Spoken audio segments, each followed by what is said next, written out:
Hello, everybody. Hello, hello. Oh, I hope this is not screwing up already. Hi, everyone. You might notice that we are not starting out the normal way that we usually do.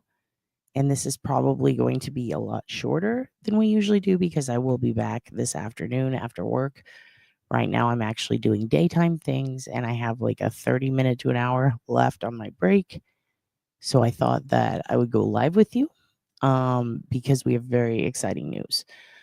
I also want to thank very much Raul, who you might remember from the Catch Lisk episode. He is Catch Lisk, who let me know last night what was going to happen today. Whoops. Let's see if we can get this soundboard to work right now.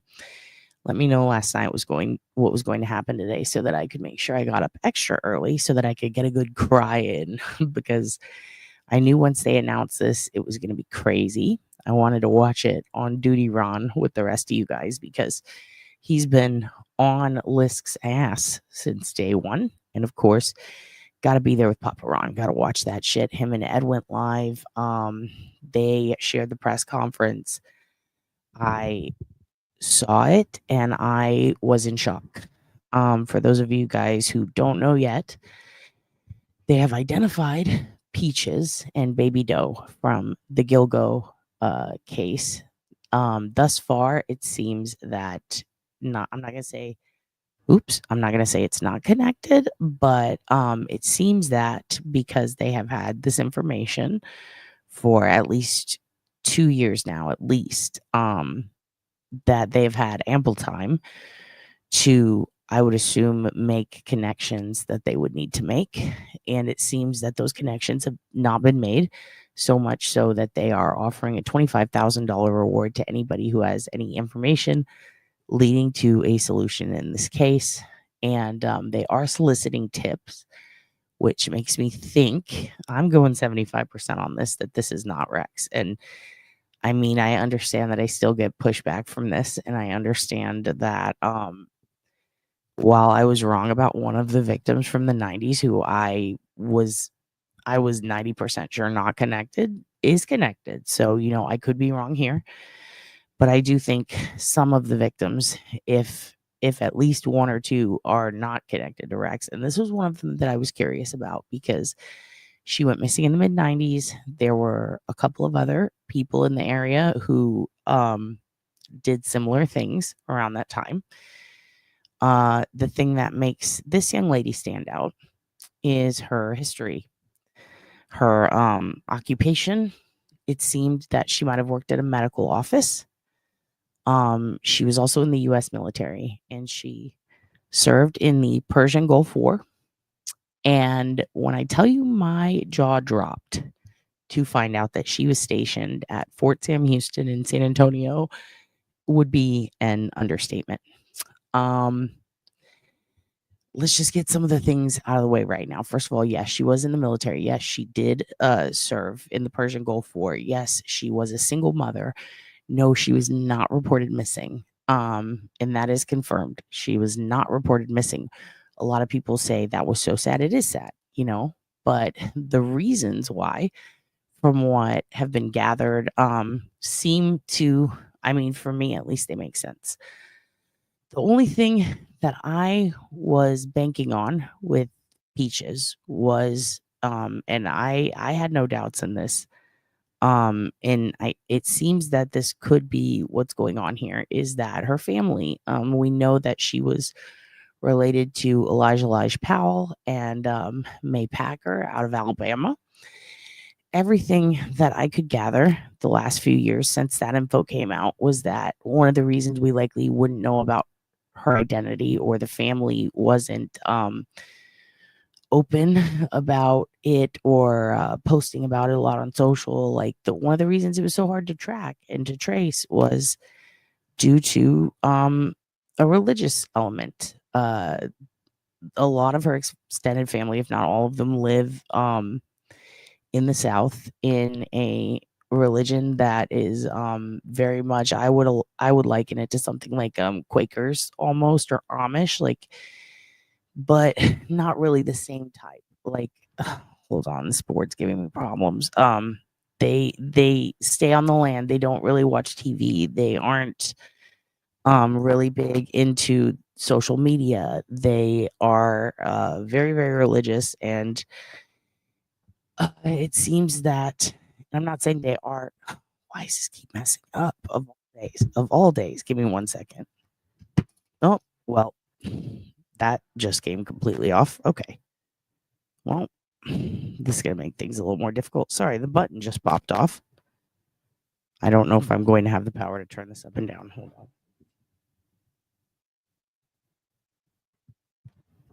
There, maybe that'll work for a little while at least.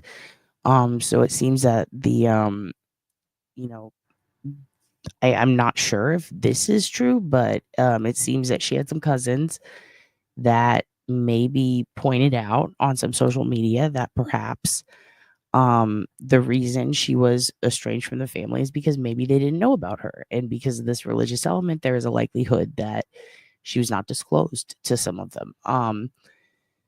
These posts I saw a long time ago, and I did follow up with the young lady who posted, who was a connection to her DNA, because she was a relative of Elijah Powell, and she was very open about this.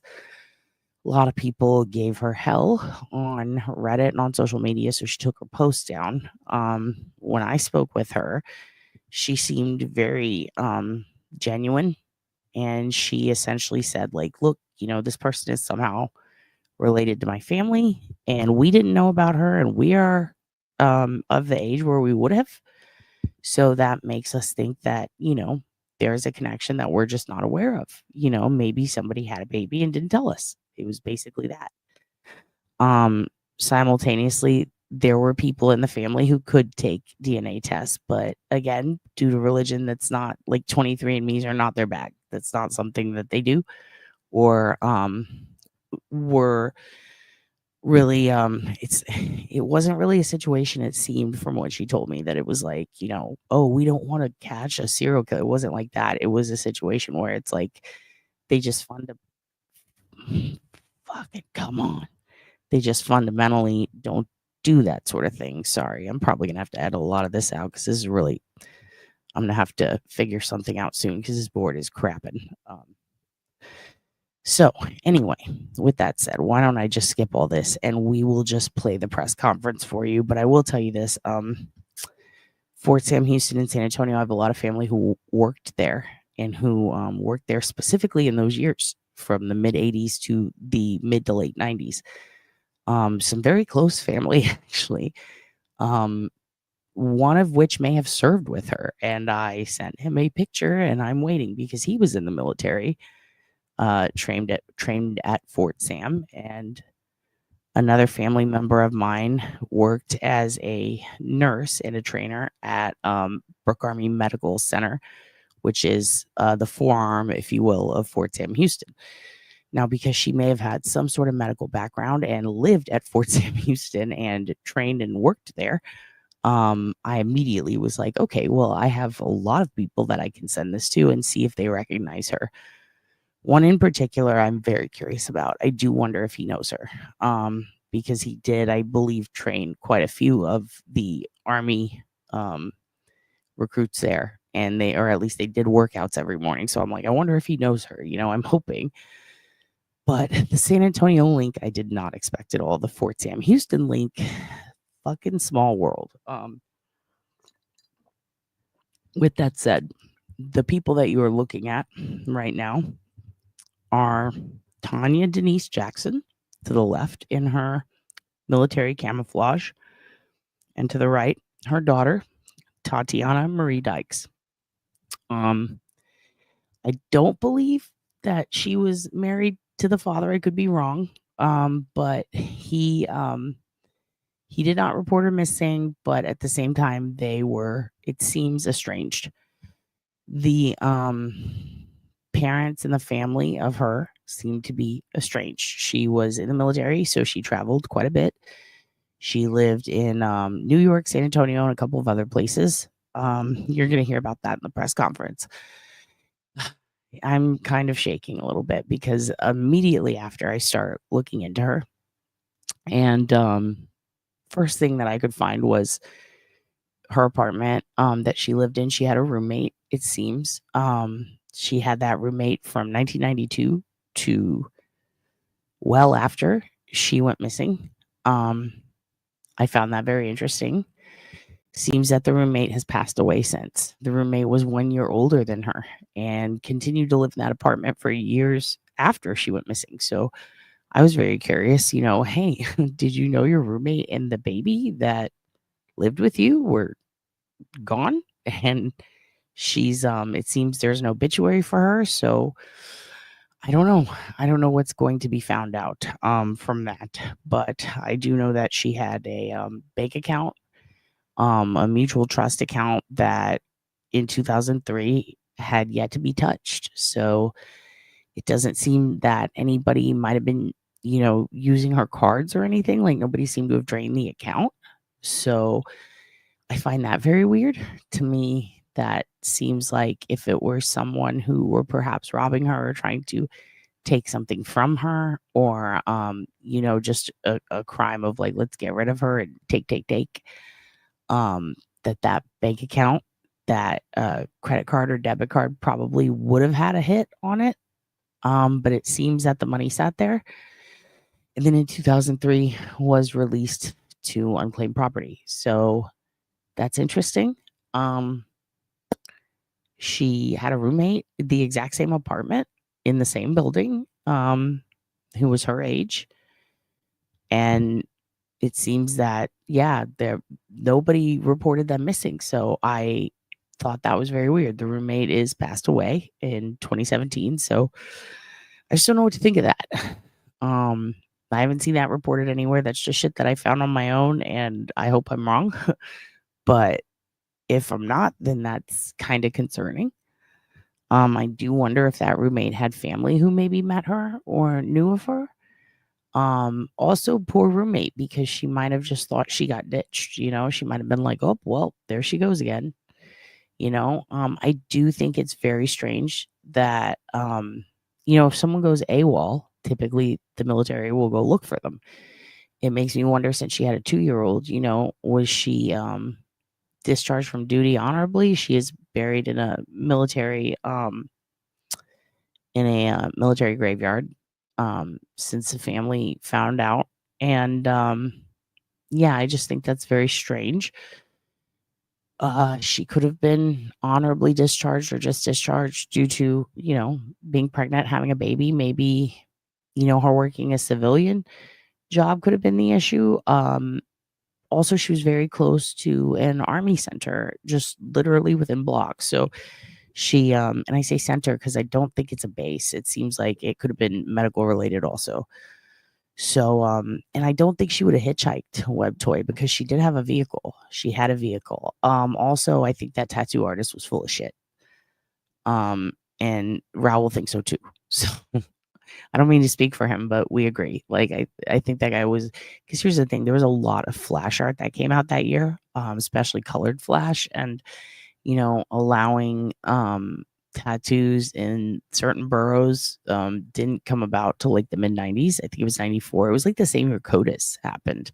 They started allowing tattoos, if I remember correctly. So I can see someone going out of state for a tattoo, sure, absolutely. But it just seems kind of odd that this would be the only pair of beaches, especially when bright, flashy, pop art, Sailor Jerry type of physical tattoo flash was already a thing.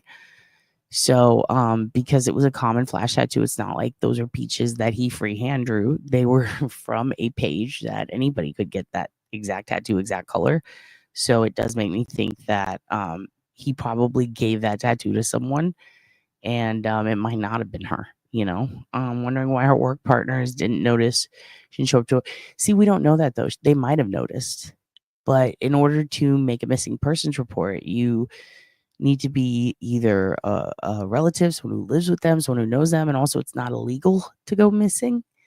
The fact that she had a child would have been concerning, but at the same time, she was in the military.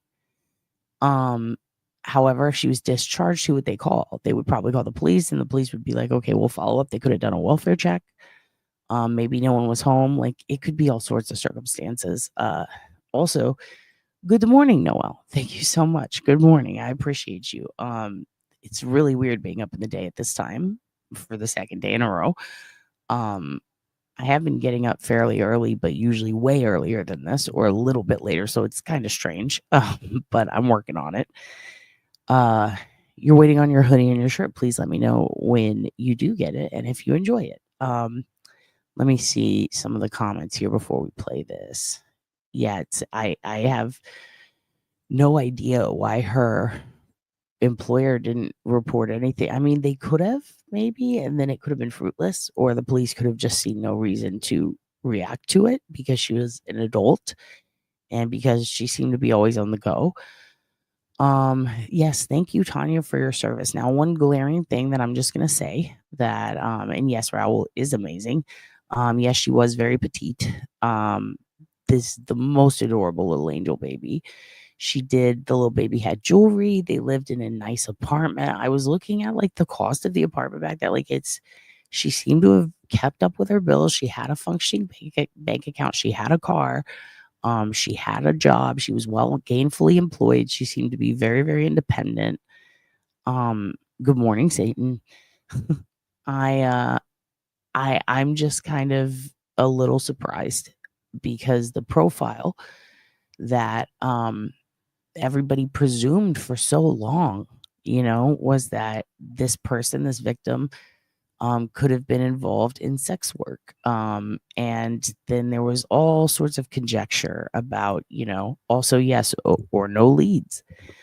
There was a lot of conjecture, and I'm not saying shame on everybody, but like it just kind of teaches you to maybe hesitate in the future. Anybody who did this before reaching to conclusions, a lot of people were saying like, who would take their baby on, to meet a client if they were inside? And then people started making excuses for, well, all kinds of people do that. And then people started saying, well, that's not good. Like, people judged this victim on her parenting skills without knowing anything about her. And now to find out that she was a military veteran, she served in the Persian Gulf War, she was an independent mom, she had her own money, she had her own car, she supported herself, she was raising a child on her own. To me, like, that's a perfect example of why you shouldn't just jump to these conclusions. And simultaneously, so what? Like, regardless of what the other victims did, it changes nothing. They're all equally valuable. They're all a human life. Whether she did this, whether she was still active duty, whether she worked at a medical office, or even if she did that, it doesn't matter. What really matters is that these people are getting their names back. And guess what they're using? Genetic genealogy. And it is super, super. Yeah, that's what I'm saying. It doesn't matter. Like, it doesn't matter. She could literally be, actually, she could be living in a nicer situation. She could have a super fancy car and still be a sex worker. These are all things that people just presumed based on the other victims. So we just need to be careful and remember these are all different individual independent victims of each other, regardless of, and here's the thing, we don't even need to do that. There is no evidence of that. So we don't even need to do that. We don't even need to consider that she could have. You know what I mean? We don't need to consider that. Why? Everyone's trying to connect these things to Rex. Let's stop making the evidence try to fit him and let's look at them independently, individually. I understand that it's hard to like go, oh, but they were found on the same area. So I mean, the baby was found way further down. And at the same time, we do have two other victims that were already connected to somebody else. So that's why I'm saying we have to look at each one independently and we have to look at them, I think, more so than everyone's looking at what connects them to Rex. We already know there's a green tub, right? He had a green tub in his garage. I know this is going to surprise you. And maybe be a little shocking. There were other active serial killers at that exact time who also used Rubbermaid tubs. They also used burlap. They also used trash bags. They also used rope. So these are all important things to consider as well. So with that said, this is a great question. Do we know if the car was ever found? We don't. And survival workers, thank you. Good point. Good point. We don't know if the car was ever found. We do know a description of the car. They're going to give it in here. Occam's razor is also very important. Start with that. But now that we know a little more, let's all adjust our thinking and go, okay, this is totally different. Now, here is where what they did for work does matter. Does that make them available to other possibilities? Does that take us elsewhere as far as what data we can gather? Yes. Yes, yes, yes. Because if we're talking military, right, she's got a little bit different training maybe than other victims who have been found in that area, in that she likely underwent some form of combat training. She likely had some sort of, medical training, especially because of her potential job, as we're told.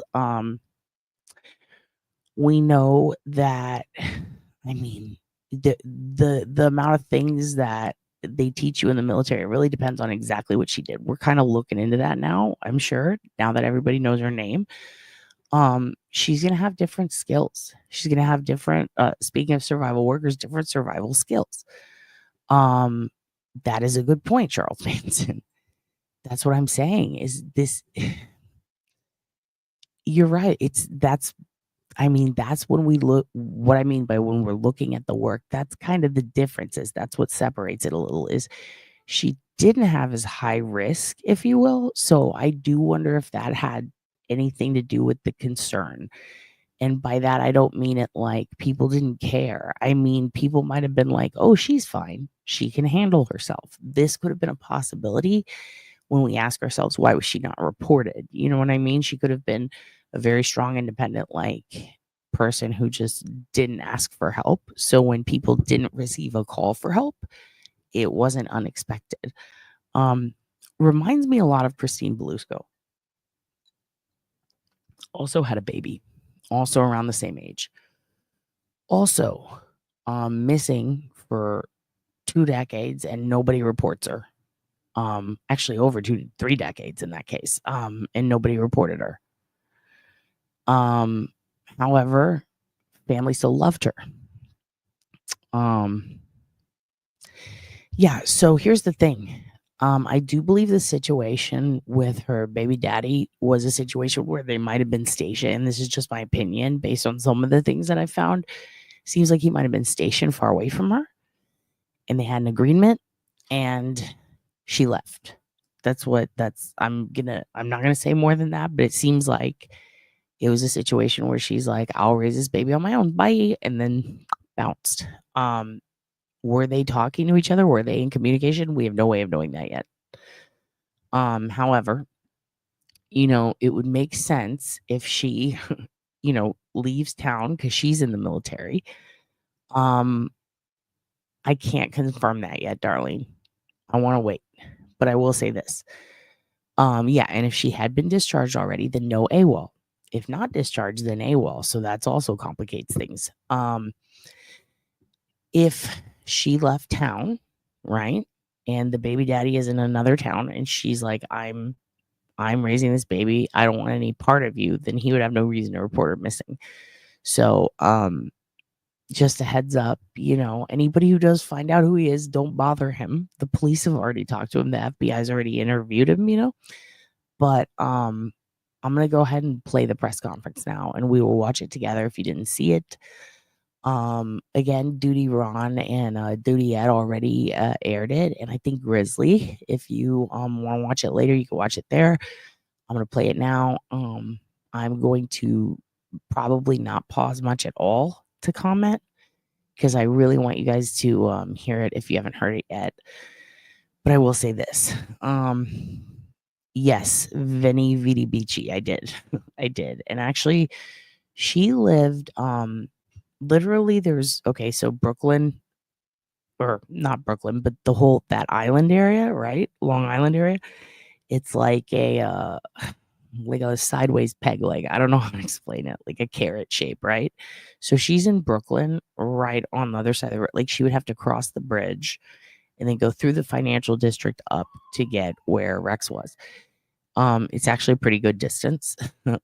We had to travel it every day that we were there, but if you just go to the right, and travel down a ways, you are right at the beaches, and then all the way down, you have all those beaches along there. But if you just go like a couple of miles up to the center, there's Rex Hewerman's house. Um, Again, it's kind of a trek, it's about as far away as going to his work, Also, a lot of people were going, "Oh my God, 54th Street. Is this like close to him?" No, no, no, no, no. This is Brooklyn. It's different. it's it's a whole other side. Yeah, he had construction sites all over though. He had them all over. She was right across from a military area. Also, again, she had a vehicle not found yet. This is just strange. Again, very strange. Had the roommate. It doesn't seem that she was, I don't know. Could she have gone on a date with this giant ogre like white guy from fucking who's married from Manhattan? I don't know. Maybe, but it seems like this could be different. Um, it's just this is complicated. It could be her. I don't know. Did her car break down and she happened to get a ride from this guy? Like, I don't know. It's just, yeah, the math's not mathing. Something's a little weird. The problem with the Rex construction site theory though is he really did, like, he had a ton. He had a ton. And they weren't just listed in his Rolodex and his date book and his BlackBerry. Like, you can actually go, ooh, maybe we'll do that sometime. We'll do that this week. I'll show you guys how to go through all the business shit without needing insider knowledge. So, like, basically, let's say they never had a press conference, never released Rex's info in that big drop, the bail docs. I can show you guys how to go through and find, especially if someone is licensed, be it as an architect, an electrician, any sort of licensed trade that has to do with construction. I can show you guys how to go back and find every single fucking project they've ever been in. And we'll look at some of the reviews because he has some interesting ones. He had one feisty guy who did not like him at all. And he seemed to be, I mean, really, people loved him for his building code work, but he seemed to be really good at cutting corners and he didn't give a fuck who it affected. So you see a lot of really popular, I would say, building entities or people who work in construction, all the way up to, CEOs and people who like own the fuck, like Trump, for example. He helped with one of Trump's buildings.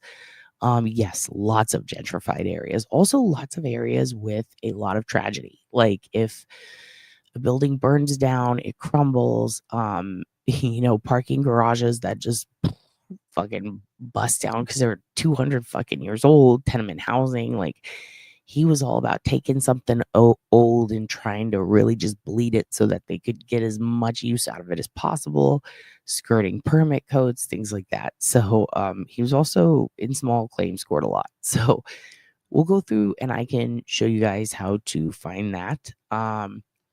Yeah, Vanessa Guyan. Yeah, that is a very, very sad case. Go Tim Miller though. Go Tim Miller for that. Yeah, he did. He did a Burlington Coat factory. That is true. A lot of pre-war buildings. A lot. And it is typical dirty politics. And another interesting thing about him, went to a ton of meetings, but he had some traditions, like some patterns, some traditions that he never broke, like his sports shooting shit. Like every fucking Sunday, he went to this one specific one. He had very specific meetings with very specific people and they had to be there on time or else he'd freak out. There's just like a lot of weird things about him as far as his projects go. Like he was always fucking there and he had a lot of appointments. So I can see how setting a ton of appointments would be something that would be a good excuse to perhaps not be home as much. And he did go to military bases a lot, which is interesting. Because of this, that is the part that made me go, But he went to go to the sports shooting ranges that are like in or around them or that were frequented by them. So I do wonder if perhaps, did she go sports shooting at all? Did she ever see him at the base when he would go? I don't know. But here's the thing, different fucking base completely than the one that she would have been adjacent to. So it's very strange. I don't know. But I'm swinging like, I don't know, 75-25 on this, in that I think 75% likely it was someone else, but I don't know. I think about, Ed saying green tote, and I'm like, yeah, I know. Fuck. But then I'm also thinking like the sports shooting element, it's just all weird. My mentor was living, working in Carroll Gardens when there was a victim there. Everybody knew her and didn't believe she was into anything nefarious. Mentor's wife was alarmed. Oh, shit. Wait, Carroll Gardens? Why do I... Wait, what? Who's in Carroll Gardens? I'm a little confused because I recognize that from something, but I don't know what. Am I just not making a connection? Yeah, I can't remember the name of it. I'll go find it. Yeah, it's in Brooklyn, but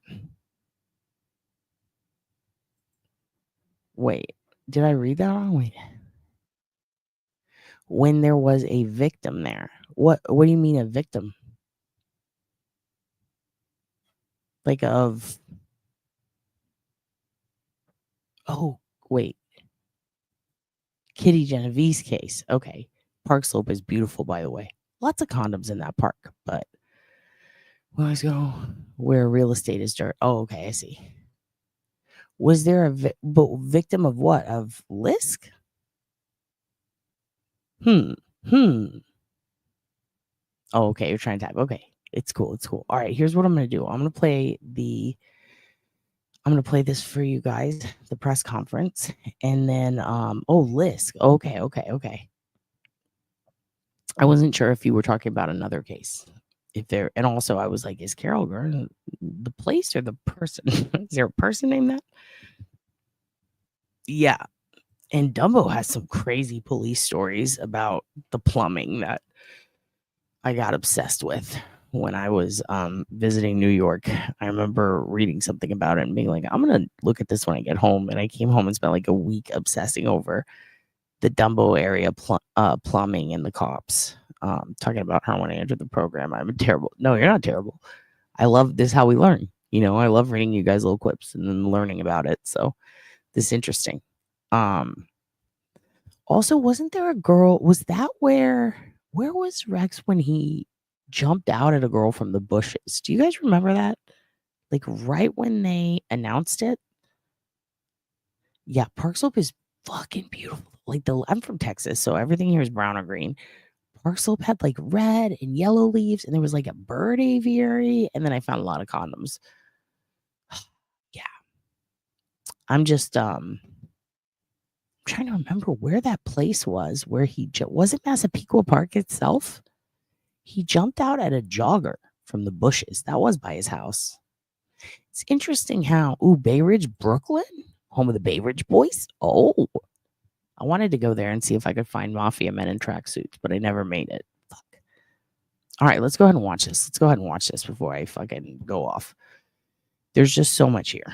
To talk about, and take your notes because we're going to be looking into this a lot later, okay? All right, here we go.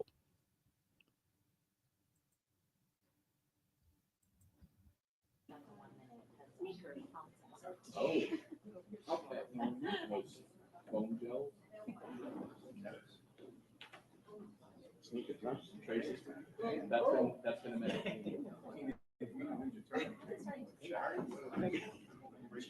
Everybody gets their phones off, right? Yeah.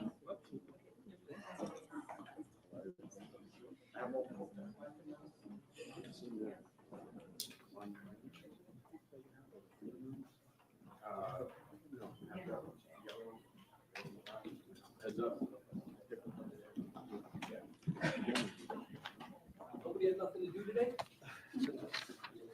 Is anybody not ready?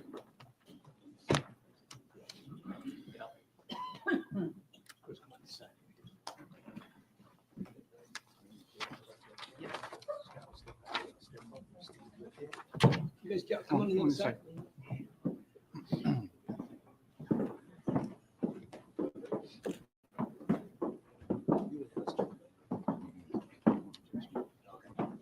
I'll leave it here for you. All right, we're good. Everyone's ready? Good morning. My name is Detective Lieutenant Scott Skronecki from the Public Information Office. We are here today to discuss updates on a 1997 homicide case. We have some of our friends in law enforcement here today to speak with you.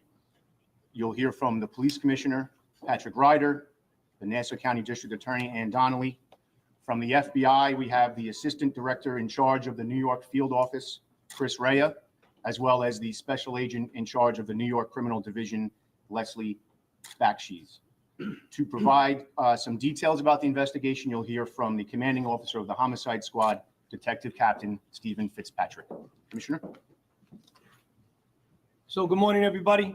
I'm going to be really brief. First of all, I have to thank our partners, our District Attorney, who's done a great job, Suffolk County, who's worked with us, the FBI, who's done great work with us. We're not here if we're not working together as a team. That's the most important part. We just left the county exec's office. He got a full briefing on everything, so everybody is up to date on where we are, and you will get the information that we have here. My one announcement here today is the information leading, any information leading to an arrest and hopefully a conviction of the person that did these horrendous acts. We are offering a $25,000 Crime Stoppers Award. So please, anybody with information, after you hear it from Detective Captain Fitz, please give us any information you have. There's a $25,000 Crime Stoppers reward. I'm now going to turn it over to the District Attorney. Thank you, Commissioner. Thank you also to the FBI, who has helped us so much in this investigation, the Suffolk County Police Department. Today is a bittersweet day. Today, after decades, we are finally going to be able to tell you the identities of two victims back from 1997. The mother's name was Tanya. The baby's name was Tatiana. You'll get more detailed information on their identities from Captain Fitzpatrick. The reality is, our work has just begun. Knowing the identities of the mom and the little baby is just a first step to help us get to solving these murders. Their identities helps us now say to the public, please, if you knew Tanya, if you worked with her, if you met her at the grocery store, you had an interaction with her, please contact us and let us know. Every little thing we can find out about her leading up to her death will help us to solve this horrific, horrific crime. We stand here together, as the Commissioner said. If it wasn't for our partners, we would never have gotten to this moment. We want to find out more about who they are and where they were and where they were coming from. My office is ready. My cold case unit and homicide prosecutors have worked alongside the Nassau County Police Department, the Suffolk Police Department, the FBI, to get us to this day. For the past few years, my prosecutors have helped piece together unsolved homicides and identify perpetrators. That work included prosecuting a known serial killer. We connected with a more than 50-year-old homicide in one of the oldest DNA cases in the county. Solving aging cases like these are extraordinarily challenging, especially as evidence and people's memories fade in time. But we will never give up. We will never give up. Not on an unsolved homicide, not on Tanya and Tatiana. We will follow every lead. We will pull at every thread until we can get justice for this mother and this child. Tremendous work has been done already to get us to this point. I look forward to continuing this partnership and determining what happened to Tanya and Tatiana. Thank you.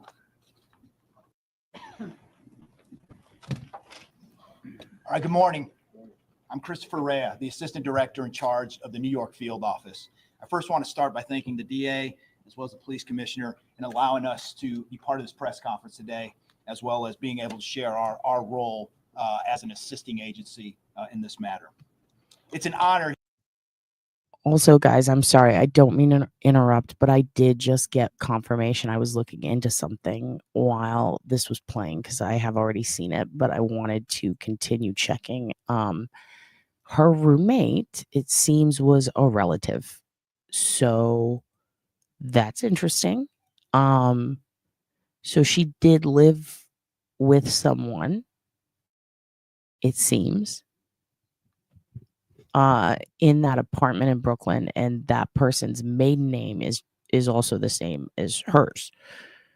And as I'm looking into this more, she is listed on quite a few different records as a relative. She passed away in 2017. They did not gain identification until 2022, the confirmation. So it seems like this person passed away in another state, without maybe knowing. Yeah, and it might have been maybe a cousin or a sister, I'm not sure, but she was 1 year older than Tanya. And if she passed in 2017, that means Tanya was never identified. And because she was estranged from most of her family, this could have likely been the only one that she wasn't estranged from, which is interesting. There is another possibility that maybe she didn't physically live there, but helped out by maybe she allowed her to use her address, but it does seem that, I mean, she would have had to physically have lived there because even if she was listed in the apartment lease, like, there's other records connecting her there. So yeah, that's really sad. It seems that this relative passed away without even knowing that Peaches was identified, and maybe just never saw the news, or maybe didn't know she had that tattoo. Yeah, that is very surprising. Also, it seems, I mean, I feel pretty confident saying this because this is on government documents, but it seems like she also lived in New Jersey at one point, and she was in San Antonio in 95, and then in Brooklyn, 96.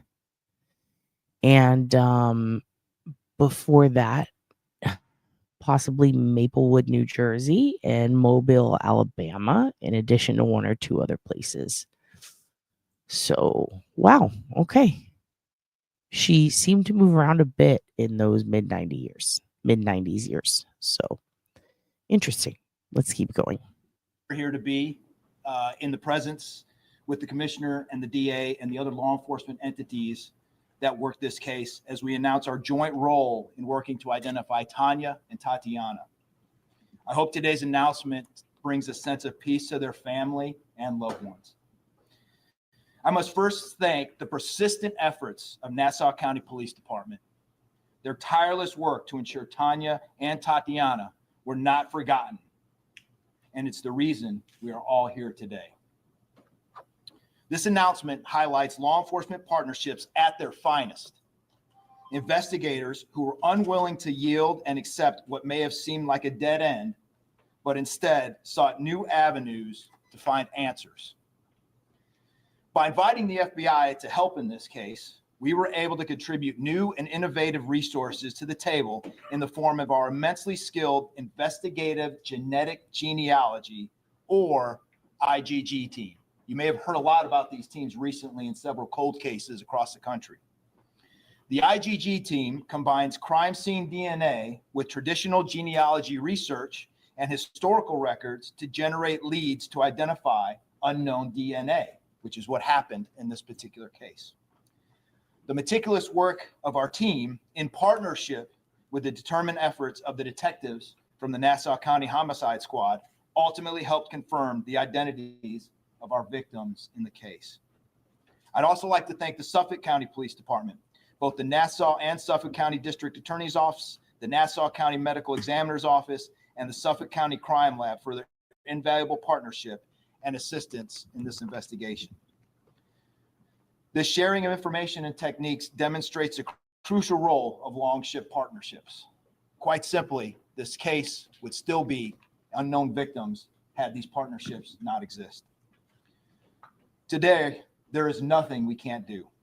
The FBI, as you've heard the director state many times, has a long memory, and we will always seek justice for victims, no matter how much time has passed. Thank you.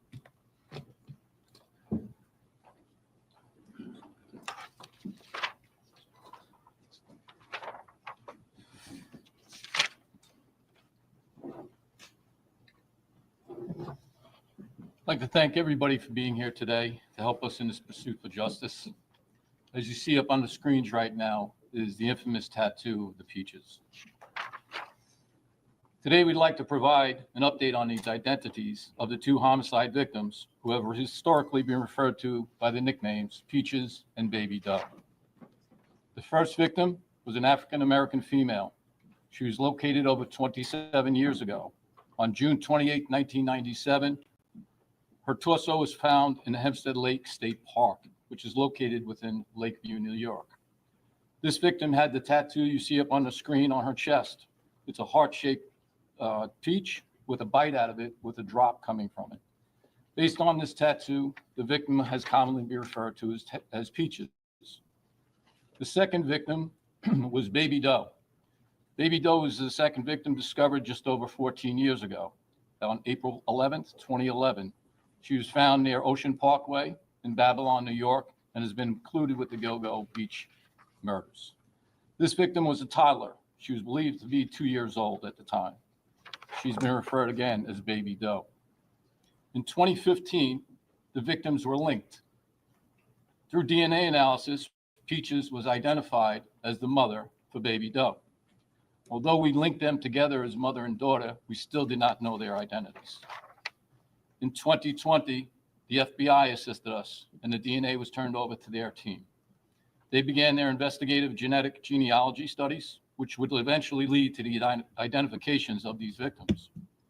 Agents and detectives subsequently interviewed family members and obtained DNA samples to confirm the identities through our Nassau County Crime Lab. As a result of this technology, the interviews, the further DNA testing and analysis, we can now provide the names to both victims. Tanya is Tanya Denise Jackson. Tanya was born on October 22nd, 1970 in Alabama. When she was found in 1997, Tanya was 26 years old and a single mother. She was a U.S. Army veteran, as you see her in her fatigues. She was living in Brooklyn, New York. And at the time, she drove a 1991 Geo Storm color black. This is her daughter, Tatiana Marie Dykes. Tatiana Marie Dykes was born March 17th, 1995 in Texas. She was a 2-year-old female. And again, the body was discovered along Ocean Parkway in Babylon, Gilgo Beach area. Again, in 2015, she was linked to her mother through DNA analysis. This is both of them as they appeared back then.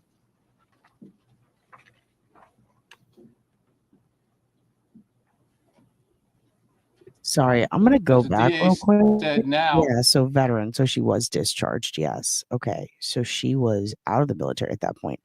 Daughter born in Texas. I'm gonna go out on a limb and guess Bamsey or Santa Rosa, but I will be checking on that later today. I want to go back to hear more details on the car again. again, in 2015, she was linked to her mother through DNA analysis.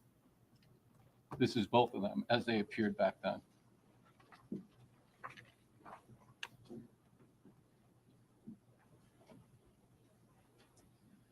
As the DA 11th, 2011, she was found near Ocean Parkway in Babylon, New York, and has been included with the Gilgo Beach murders.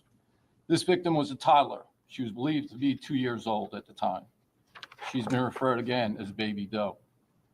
In 2015, the victims were linked. Through DNA analysis, Peaches was identified as the mother for baby Doe. Although we linked them together as mother and daughter, we still did not know their identities. In 2020, the FBI assisted us, and the DNA was turned over to their team. They began their investigative genetic genealogy studies, which would eventually lead to the identifications of these victims.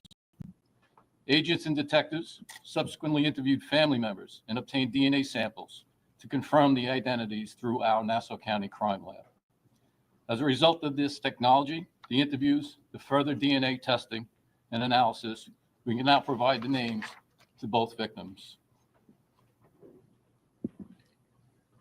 Tanya is Tanya Denise Jackson.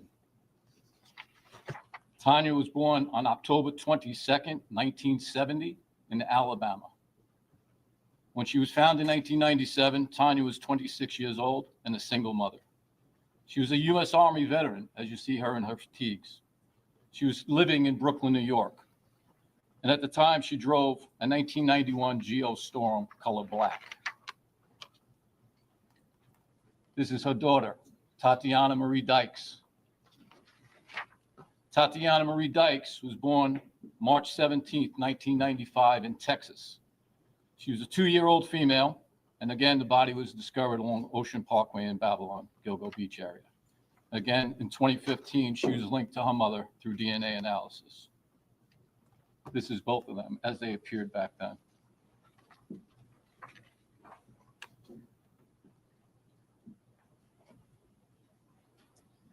As the DA said, now we're asking for your help to get the word out to the public in our continued efforts to seek justice for Tanya and Tatiana. Please take a look at these photos. This is how they are in 1997. The next photos I'll show you is the jewelry that they were both wearing at the time their bodies were found. Also, the vehicle I mentioned that is similar to the one that Tanya owned. This is Tanya's jewelry. These are bracelets that she was wearing at the time.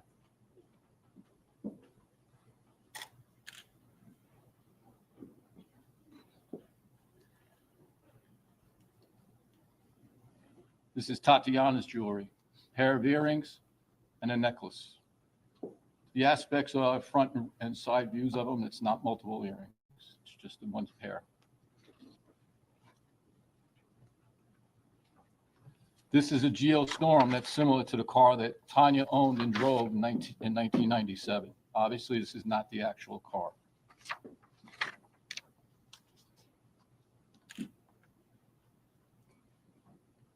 This is all the above photos you just saw. We now ask you again for the public's help. Please share any interactions you may have had with Tanya or Tatiana. Through our investigation, we've learned a lot about them, and as the DA says, we always want to learn more. More about Tanya Denise Jackson. There's some further information that might help people in the public to recall an encounter with her. Again, she was born October 22nd, 1970 in Alabama. She's also associated with Georgia, Texas, and Missouri. She's a U.S. Army veteran. In 1997, she was living at 230 54th Street in Brooklyn, New York. She was possibly employed at a doctor's office in a medical assistant capacity while living in Brooklyn.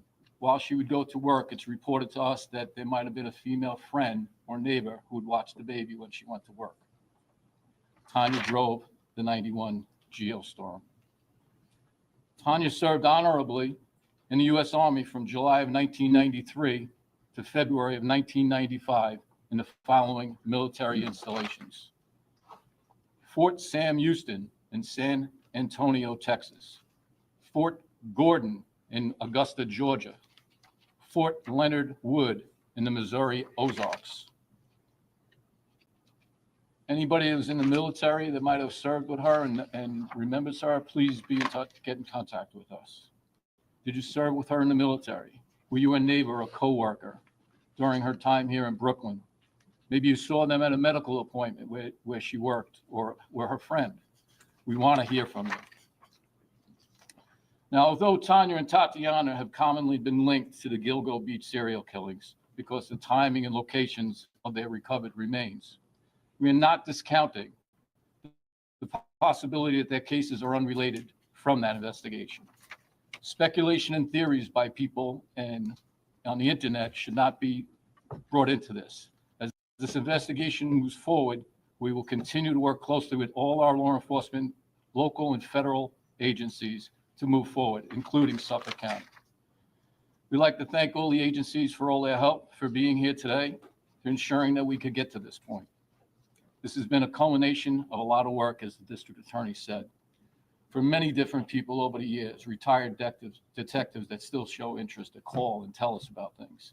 We never gave up on striving for justice for either Tanya or Tatiana, and we will not.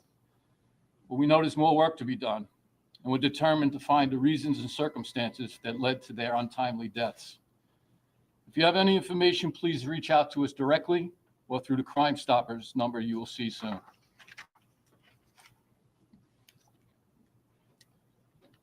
In conclusion, there's some people we'd like to thank. First of all, we'd like to thank the Crime Stoppers Board for their generosity of increasing the reward to $25,000. Next, a special thanks to the Nassau County crime victims and Douglas Matthey of Horton Matthey Funeral Home in Greenport, New York. Through their time and generosity, they helped us to make it possible to reunite Tanya and Tatiana and have them laid to rest back home in Alabama with their family in full military honors.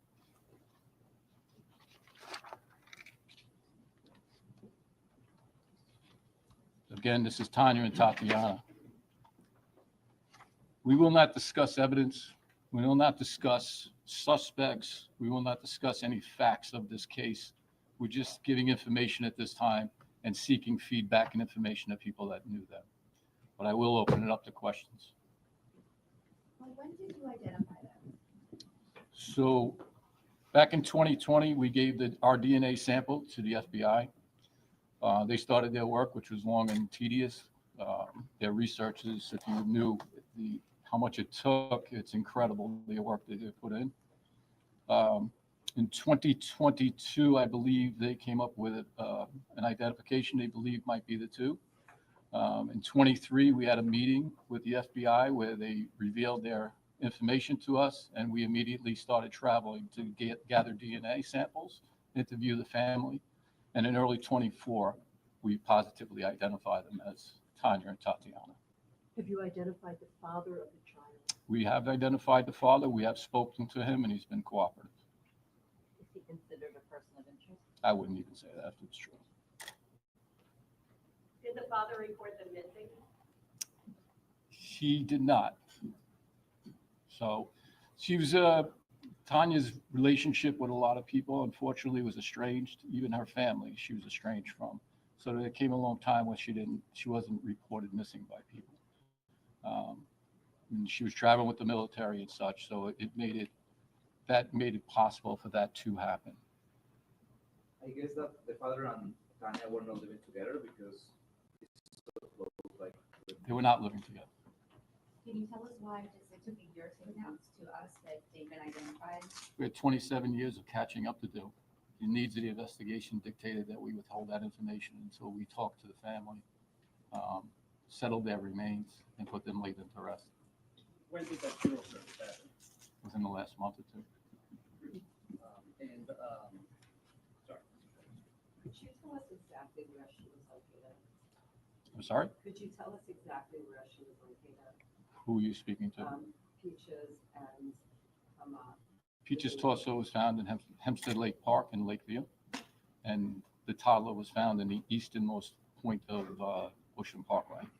Thank you, everyone. We're going to have a press release going out with their names within the hour. Thank you. Thank you. Will the photos be included in the press release? Scott? Being the press release? Yes, Let's yes. see how the family reacted to knowing the resolution, what happened. Hold on. 27 years, they've peace case. I got them right here, boys. 21. Just the big ones. These are the Crime Stoppers boards if you want to get all of them. And it has- All right. So that is essentially it. And with that said, go ahead and they're gonna show this board, I think, up close, but I will post. Let me turn that down. They will show this board up close. I'll just post all these people who took pictures. They posted it online already. So I'll make sure to put a link to that below. If I find out more, I will update. I'm going to actually, you know what I'm going to do? I'm going to put a thread on our community post page for this. If you guys have any questions, if you find anything about her that you think nobody knows, just report it immediately. I guarantee you the FBI already knows what we know and so much more. But just in case, if you know somebody who was stationed in any of those places, anybody who maybe lived in the same building as her, if you recognize her, just if you know anything at all, please, please, please reach out to the number that is provided in the press release that is on our wall. I will also put it below, but I'm going to put a post on the community wall so you guys can have a place to discuss this, especially because I know not everybody uses Twitter. Not everyone's in Discord. We at least know that you're all on YouTube. So you can go to that community wall and post it. All I ask is if you're, just be careful. Don't put like personal information of anybody up other than, I mean, they gave out her address and they gave out her info and her baby's name. So obviously that's fine. But you know, if you find a specific family member of hers, please just try to use discretion. You know what I mean? And that's just going to be where we're going to put stuff about this. And if you guys want, maybe yes, catch list, dude. When when you reached out to me last night, I was like, oh my god, like I did not get good sleep at all. I kept waking up. I was having literal dreams about this, which is crazy. Because I don't dream about any shit that's like really I don't know, like shit that's going on in the world. It's usually like giant oversized animals chasing me and things like that. Teeth falling out. This is new for me. So I'm just like so grateful that we have her name, that there's something to go on. I'm still kind of in shock that she was in the army in San Antonio in the exact years that my family worked there. And if she had any medical background training, my grandma is where I got all my SnoopyDupaness from, her and my mom. So I guarantee you Marie's going to have something to say about it if she knows. And I will be reaching out to my step grandpa who definitely was there in the army working out every morning with those people. So maybe he knew her, you know, that would be insane.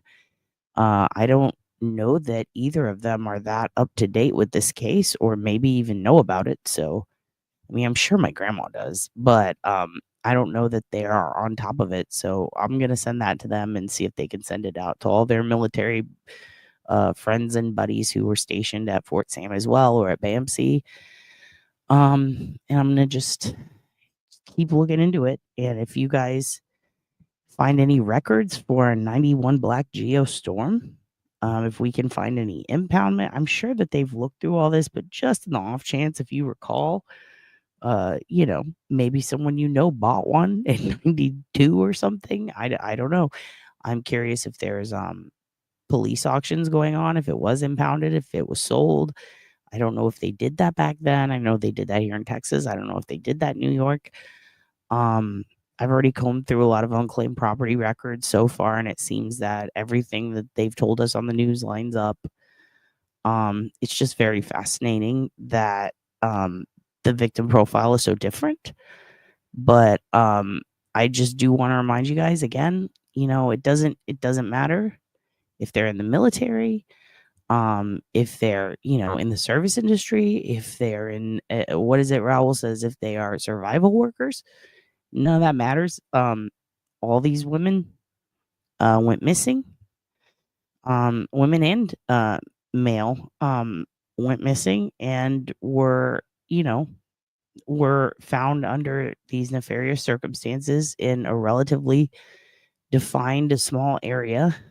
And it's fascinating and it's terrifying and it's so horribly tragic, but for the sake of, insight into what could have happened to them or what they were doing at the time or who would have known them or who has more information, this kind of changes the game a little bit on where to look.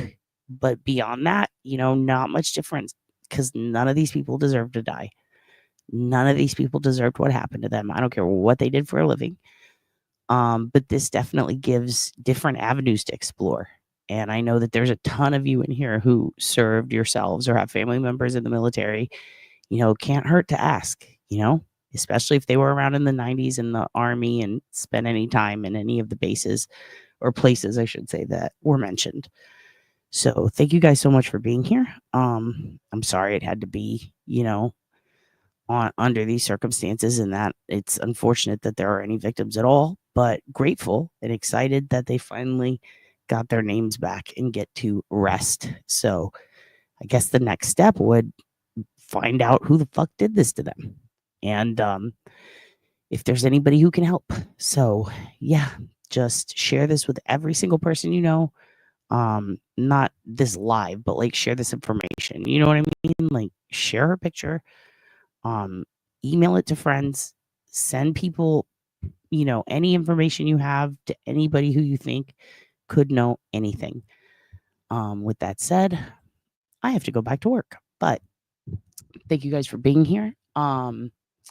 Again, support Catch List, support Duty Ed, Duty Ron, everybody who's covering this. Thank you, thank you, thank you. And just, this is wild. This is really wild. I'm so like, it's a good day, overall, it's a good day to like give people a name. Great day. This is just fascinating. It's fascinating how kind of how just what an odd circumstance and how much information there is still to learn. And I think there is. I think that there's going to be more things now that are going to come out that are going to help. And I think that figuring out whether or not she is a part of that group is essential. And let's just hope that all these women get justice and men. Just what a good day to finally give them their names back, dude. And that is the cutest freaking baby. Oh my god. Like I think that's I had a hard time with this one. Almost didn't want to go live because it's like I don't want to cry, but what a precious little angel. She's so cute. So cute. What a fucking cute baby. Oh, such a sad day. Anyway, but also happy that they get their name back. But also like, fuck, why do people do shit like this to other people? And don't be one of those ding dongs who's like, maybe they did it to themselves. No, don't do that. Don't be silly. Don't be a big goofball. We are going to be back later today. I'm going to get off work. I'm going to run some errands, and then I'm going to come back, and we are going to talk about Lori Vallow Daybell. You're going to hear from all the jurors, see the jurors, and we're going to compare them to what Laura told us. Because Big Mom has been identified. I think I saw a man bun today. Like, it's wild. It's very interesting. I have to say, her description's very, very like spot on, dude. And if you missed that, go back to when Laura came on. She was in the courthouse for the Lori Vallow Daybell hearings. And she gave us very, very descriptive information about like, this is this juror. I nicknamed them this because of this. And then she'd tell us about their expressions and, where she thought it was going. And then to hear from them today and then to go through my list and go, is this ski guy? Is this the guy with the chapped lips? Is this fucking man bun? Is that Big Mama? Like they all had sleeves? Is that you sleeves? Like just tripping me out. Laura is hilarious. Also, I'm gonna try to convince her to show you guys her kids' art because holy shit. Oh yeah. One more thing before I go. Nanny sent me something cool. I'm gonna post it on Twitter and I'll probably show it on tonight's live. She sent me a box of dope ass shit. I finally got my mail. I am still missing one letter from someone that I am ferociously looking for, and I apologize. Um, to Tish, I don't know what they did with it. I'm still fighting with the postal service. I did get Nanny's box, and she is super fucking talented, and she's a seamstress. She makes quilts, and she sent me the most beautiful quilt. I can't talk about it, or again, I will cry. I'm crying more than if I'm on my period today. So we're gonna wait, but I'm gonna show it to you. She is she she sent me some cool shit. I'm like, why don't you have a shop? She's like, I just make these for fun and for like other people and like as gifts. And I'm like if this woman had a store, it would be sold out, dude. She makes some crazy cool stuff. We got to do that show and tell because some of you guys make such amazing art. And you send it to me, and we're gonna do that because I want Kirsten on to talk to us about the stuff she made for FKR. Also, I'm sorry I did not stream FKR today. It was a busy morning, and Dad could not wake up. And also, I mean, I was awake, but I was not alive, and I was just tripping over this. This is our baby case. This is what started this channel. So this anything Lisk is or Long Island Gilgo, it's gonna take precedent over whatever's going on. I don't care what it is. So that's just that. But we are gonna talk about the Karen Reed hearing tonight too. So we're gonna do Lori Vallow Daybell, Karen Reed, and anything else I can find on this. And I'm going to show you guys probably some OSINT stuff tonight. Like we're gonna open pretty strong, I think, with some technical stuff. And we do have the OSINT cheat sheet up. So if you are in Dad's favorite or whatever, like the second don't buy the last tier. That was a joke and it won't let me take it down without taking down all the tiers and kicking you guys out of the membership. So I don't know what to do. So just ignore that one. But the one right before it, you get full access to the OSINT cheat sheet. I am going to pull some of those links to just give away because they're fucking very important and they're very useful. But if you don't have that, it is stacked full of links that are helpful in OSINT research, anything and everything, social media reverse searching, email reverse searching. I'm going to be putting IgG stuff up soon. There's research studies on serial killers. There's all sorts of stuff on there, but namely, it's a lot of tracing links. And this month, there's one odd link that I had to put it miscellaneous because it's literally just such a weird search engine for a very unique, specific topic. I'm not going to spoil it, but we'll talk about it later. But also, I put up 10 or 11, I think it was 11 more on reverse searching social media profiles. So if you're like, okay, I need to find out how many social media profiles my husband has on, I think he's on dating websites. There's one in particular that sorts through all the dating websites. And you can just put in what you think the name is or any of his other names or his email, and then boom, it'll all pop up. There's another one that I put in there where you can reverse search Instagram and find specific names that are connected to specific emails, things like that. So that's all there. Yeah, I like to say miscellaneous. But yeah, that's going to be probably this evening, maybe around 7, maybe even earlier at 6. But yeah, that is in the OSINT cheat sheet. I add new links every month. It started out with 0 and now it's here. Now there's hundreds. So, and it's all sectioned off. Do you need to find out a VIN number on a car? Do you need to find out a car history report? Do you want a free license plate lookup? Do you want one that's paid for? Do you want a list of good VPNs that I've tested, every single one of them, and then forgot to cancel some of them? So now I have a lot of VPN accounts. And don't do that because you don't want to spend $50 a month on 5 VPNs you don't use. But I did test them and they were all great. And then, there's links for all sorts of other stuff. Like one of them is just like, it's an archive of archives, which shows you how to find an archive among archives. There's one that shows you how to do unclaimed property across the US. There's one that is a list of all the Facebook pages that I could find on specific cities' missing persons. So it's missing persons pages separated by city. and I'm just adding to them constantly. So every month there's going to be 10 to 15 new links. And I like to put it mid-month so that if you get a membership, you actually get two. One that is how it is when you get the membership, and then you get the additional 10 halfway through the month. And then you can copy these. So you can copy and keep it and then cancel your membership. And then you have whatever is in it up to that point for you forever. And I don't care as long as it helps you. But you guys are the best. Thank you so much. I have to go. I have to go back to work. Bye.